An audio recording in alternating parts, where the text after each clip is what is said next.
HSC Habib media ও Shekhala TV, আমি শেখ হাবিব রয়েছি আপনাদের সঙ্গে। আমি এই মুহূর্তে বসে আছি জাঙ্গিপাড়া ব্লক জাঙ্গিপাড়া থানা এলাকা, জাঙ্গিপাড়া থানার ভিতরে আছি, দেখতে পাচ্ছেন।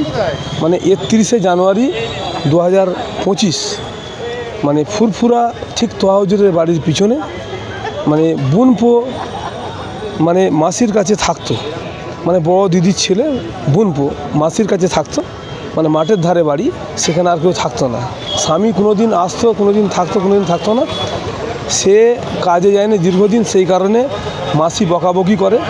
সেই নিয়ে ও রাগের মাথায় নেশাগ্রস্ত অবস্থায় ছিল, সবসময় গাঁজা খেয়ে থাকে, মদ খেয়ে থাকে, নেশাগ্রস্ত অবস্থায় মানে কাটায় দিয়ে কুপিয়ে খুন করে নিজের মাসিকে, বা খালা হয় সম্পর্কে। এখন আমাদের জাঙ্গিপাড়া থানার অফিসার ইনচার্জ সিআই সাহেব ও অ্যাডিশনাল এসপি মিডিয়ার মুখোমুখি কী বললেন তা আপনাদের শোনাবো। আপনারা ভিডিওটি শেষ পর্যন্ত দেখুন, বেশি বেশি জানাবেন, বললে আমার মতামত কমেন্ট বক্সে জানাবেন।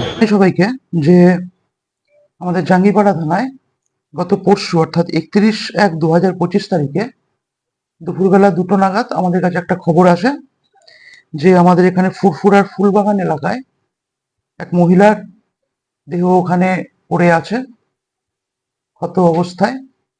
তো সাথে সাথে আমাদের পুলিশ ওখানে যায়, গিয়ে দেখে ওখানে আফসানা বেগম, যার বয়স 36, তার মাথা এবং মুখে কোনো ধারালো অস্ত্রের আঘাত সমেত তিনি ওখানে পড়ে রয়েছেন। এবং তারপর তার দেহ আমরা যখন হাসপাতালে পাঠাই, সেখানে হাসপাতালে তাকে মৃত বলে ঘোষণা করা হয়। তো প্রাথমিকভাবে আমাদের দেখে মনে হয় এটা একটি খুনের ঘটনা।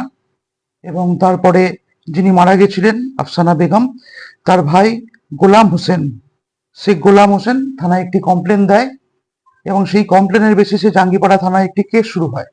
সেই কেসের নাম্বার হচ্ছে 47/25, ডেট হচ্ছে 31/1/2025, এবং সেকশন হচ্ছে 103(1) বিএনএস।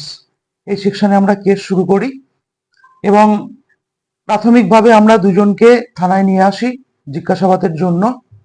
এবং ঘটনাটি হয়ে যাওয়ার পরে আমাদের ওসি, আমাদের সিআই চণ্ডীতলা, এসডিপিও চণ্ডীতলা, সবাই পিওতে যায় এবং কেসটির ইনভেস্টিগেশন শুরু করে।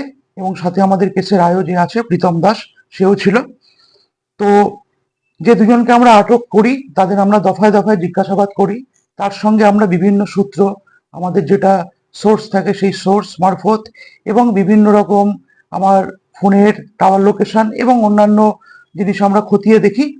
তারপরে আজকে সকালে আমরা এটা নিশ্চিত হই যে যে দুজনকে আমরা ডিটেন করে জিজ্ঞাসাবাদ করছিলাম তাদের মধ্যে একজন, অর্থাৎ আশ্রবী শেখ, যার বয়স হচ্ছে 20, সে সম্পর্কে যে মারা গেছে তার বোনের ছেলে হয়, তাকে আমরা আজকে অ্যারেস্ট করি।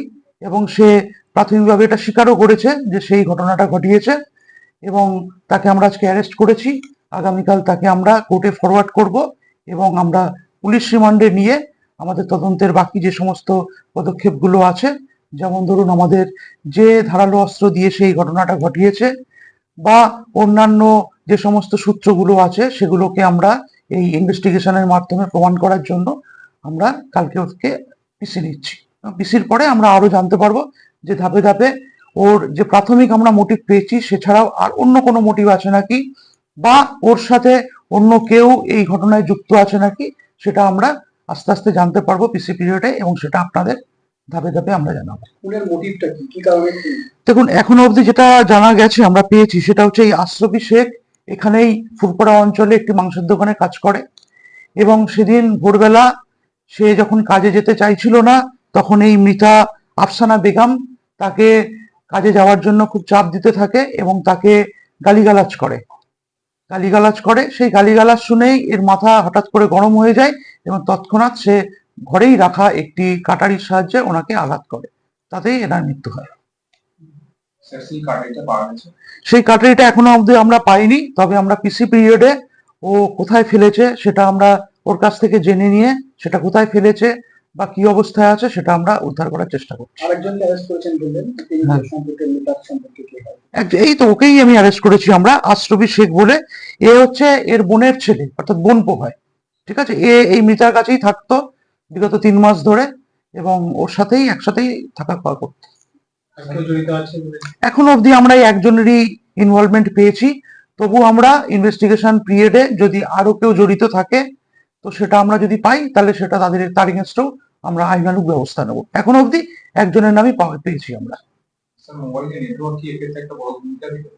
অবশ্যই মোবাইলের নেটওয়ার্ক তো যে সমস্ত সূত্র ধরে আমরা খুনি অবধি পৌঁছতে পেরেছি তার মধ্যে অন্যতম একটি সূত্র হলো মোবাইলের লোকেশন। এছাড়াও অন্যান্য সূত্রগুলোও আছে এবং আমাদের নিজস্ব যে সোর্স থাকে সেগুলো অনেকটা কাজে এসেছে।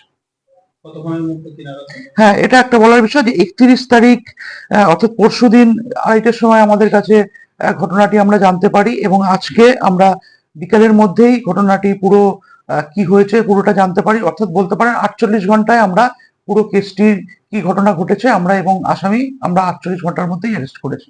এটা জাঙ্গিপাড়া থানা তথা আমাদের হুগলি জেলা পুলিশের একটি বড়তর সাফল্য যে 48 ঘন্টার মধ্যেই আমরা খুনের কিনারা করতে পেরেছি। হ্যাঁ, কালকে আমরা ওকে কোর্টে প্রডিউস করব এবং আমাদের যে পিসি নেওয়ার যে ব্যাপারটা আছে সেটা আমরা কালকে পিসি নেব, নিয়ে তারপর বাকি কাজগুলো আমরা করব ইনভেস্টিগেশন।